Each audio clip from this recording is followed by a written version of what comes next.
நம்ம science experiment பண்ண போகிறோம். வாட்டர் இது பலூனுக்குள்ளே வந்து நம்ம இன்னும் இருக்க, இல்லைனா நீங்கள் பேக்கிங் சோடாவும் போட்டுக்கலாம். இன்னும் இருந்தால் பேக்கிங் சோடா. இப்போ இங்கே வந்து வாட்டர் பாட்டிலில் வாட்டர். இப்போ இந்த பலூனில் வந்து நான் இன்னும் போட்டிருக்கேன். நீங்கள் என்ன இருக்குமோ அது போட்டுக்கோங்க. இப்போது இந்த வாட்டர் பாட்டிலுக்குள்ளே நம்ம கரெக்டாக கவர் பண்ணிக்கிறோம். நல்லா கவர் பண்ணிவிட்டு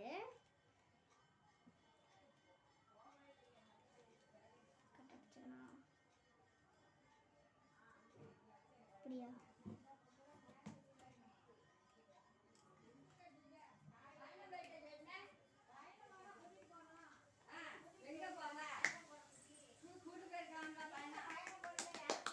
அதாவது வாட்டரில் உள்ள ஆக்சிஜனும் எனோவில் உள்ள அசிடிட்டி ஃபார்மும் சேரும்போது அதில் ஒரு கேஸ் உண்டாகுது. அந்த கேஸ் வந்து ஹோல்ஸ் இல்லாதனால பலூனுடைய எஃபெக்டில் வந்து அது வந்து ஃபார்ம் ஆகி பலூனும் ஃபார்ம் ஆகுது.